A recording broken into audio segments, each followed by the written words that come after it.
ಪ್ರೀತಿಯ ಬಲೆಗೆ ಬೀಳಿಸಿಕೊಂಡು ಮದುವೆಯಾದ ಮಹಿಳೆ ಬಳಿಕ ಆತನಿಗೆ ಪಂಗನಾಮ ಹಾಕಿ ಹಣ ದೋಚಿ ಪರಾರಿಯಾದ ವಿಚಿತ್ರ ವಂಚನೆ ಪ್ರಕರಣ ಬೆಳಕಿಗೆ ಬಂದಿದೆ.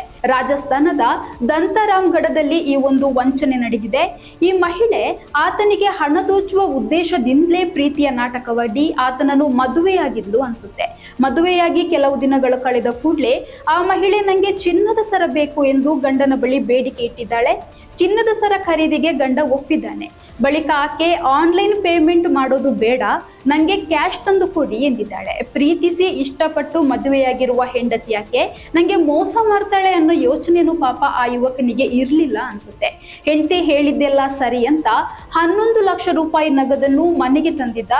ಅದೇ ರಾತ್ರಿ ಈ ಮಹಿಳೆ ಈ 11 ಲಕ್ಷ ನಗದಿನ ಜೊತೆಗೆ ಮನೆಯಲ್ಲಿ ಆತನ ತಾಯಿ ಮತ್ತು ಸಹೋದರಿಯ ಒಡವೆ ಇತ್ತು. ಆ ಒಡವೆಯನ್ನು ಮನೆಯಲ್ಲಿದ್ದ ಇನ್ನಿತರ ಬೆಳ್ಳಿ ಆಭರಣ ಎಲ್ಲವನ್ನು ದೋಚಿ ಎಲ್ಲವನ್ನು ಗುಡಿಸಿ ಗುಂಡಾಂತರ ಮಾಡಿ ಪರಾರಿಯಾಗಿದ್ದಾಳೆ.